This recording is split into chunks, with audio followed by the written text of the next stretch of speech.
So we're still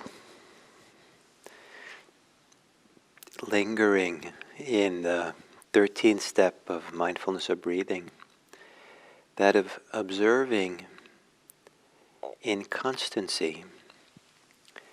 And that there's something about inconstancy and observing it that leads to the 14th step, which is usually translated into English as dispassion. When we'll get to the meanings of it, maybe tomorrow, or soon. But there's something about seeing impermanence that is onward leading, seeing inconstancy, which opens something up, that allows something to unfold and deepen or move along. And a very common term in the Buddhist scriptures is the idea of the Dharma is onward leading. And it's onward leading to greater and greater freedom. And one of the things that's very much so a part of this onward leading nature is this settling back, resting in awareness in a sense, and becoming more and more aware of the transiency of experience, the inconstancy of experience. Sometimes it's called impermanence, but as I've said, that's going to imply, for some people, only means that sooner or later something will no longer exist. It'll die or be gone forever. And while there's wisdom to that understanding for sure, and it can be freeing in itself in a certain way, the core insight of the Buddha has more to do with the momentary inconstancy of things, that everything is kind of part of, he didn't say this, but it's like the inconstant waves or ripples on a river that flows by, and the little wavelets come and they go, they exist and don't exist, and they're inconstant. They're constantly being reborn, constantly passing away. And so many of our sensations are coming and going, coming and going. Sometimes they stay longer than we wish, but sooner or later they pass and they maybe come back again. But to really settle in and really start seeing more and more precisely or intimately, closely, how much of our experience is a flowing experience, is a changing sensation, things are appearing and disappearing, sometimes in rapid succession, or sometimes it can just feel like everything is just flowing sand. And the reason for flowing sand rather than water, as some people say, is that sand is a little bit more like particular. So it's a little bit more the particular sensations that have some kind of clarity to them, whereas water flows, but there's no sense of a particularity to each molecule of water. Whereas sand, there's the particularity.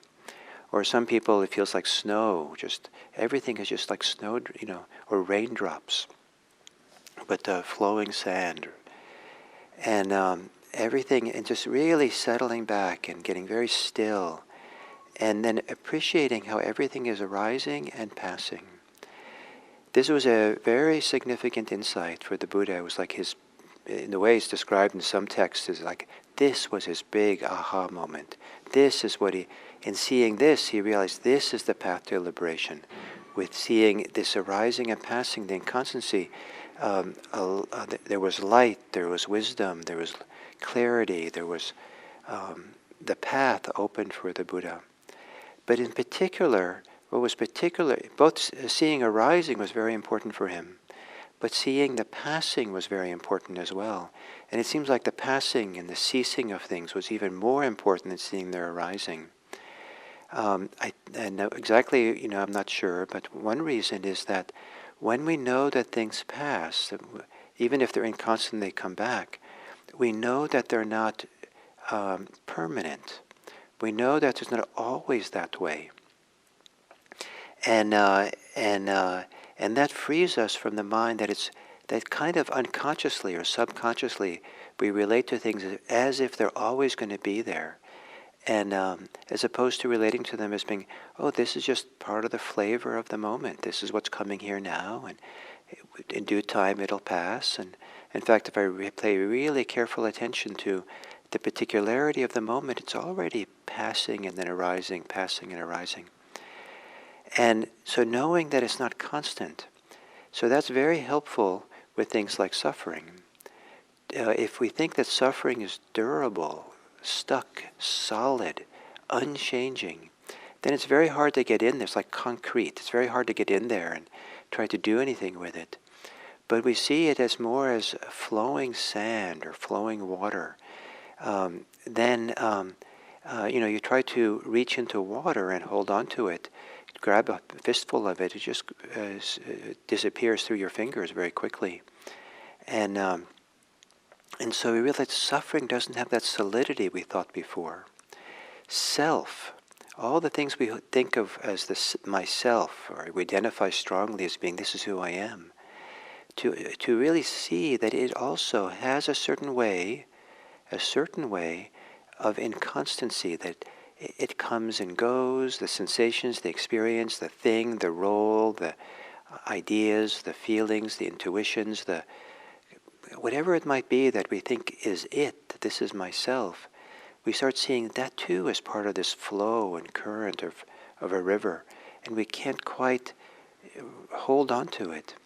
And so there's these gaps in the arising and passing. There's these moments of freedom, and the passing begins to teach us not to cling, not to grasp. And we start seeing it's simply not worth grasping. And this is a powerful insight that comes many, many times in life, all kinds of ways. But in deeper and deeper meditation, there's a sense of well-being, of freedom and openness, a lack of clinging that's so palpable that we begin feeling that any movement to contract, any movement to resist, any movement to hold on tight, or to linger and be involved with something that's going on, is a loss of some of the peace. We're actually better off in the freedom. We're better off in this deep, settled, quiet peacefulness.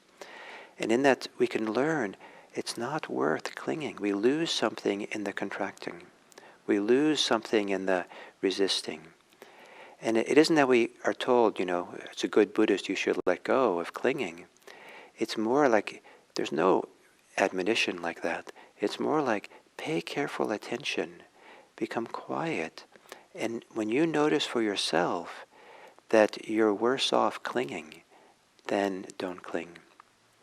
And one of the lessons for this that helps this is when we realize in certain deep states of meditation that clinging doesn't work at all, because whatever it is we're clinging to is also constantly passing away, constantly passing away. And whether you don't have to be in that constant passing away place in meditation to begin appreciating how much does pass away, and how in the passing away it is possible to tune into a kind of peacefulness, a freedom, a spaciousness, an openness that kind of allows or makes room for, or permits. If we don't cling to the next thing that comes up, kind of allow it to pass, and in the space that it leaves behind, in a sense, just be open there, be relaxed there. Take that in. The next thing something else will arise, but rather than being, preoccupied by it or caught by it or analyzing it or reflecting on or doing things with it, allow the next thing to arise in that space, in that openness, in that field of awareness that just lets it comes and goes. And in the process of doing that, we learn more and more about letting go. We learn more and more about not holding on to anything. And I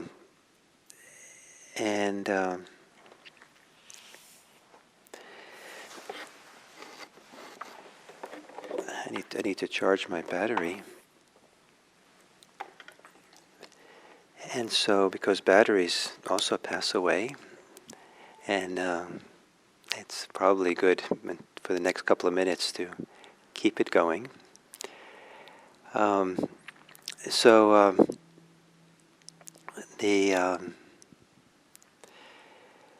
And so this teaching on not self, that is often perplexing for people, is a teaching that makes more and more sense when we understand that nothing qualifies as an enduring self. There's nothing that we can find inside of ourselves or in direct experience that we're really intimate and close to direct experience. Nothing that qualifies as, oh, that's myself, because it passes as well. And the idea being that anything that passes cannot be an enduring self.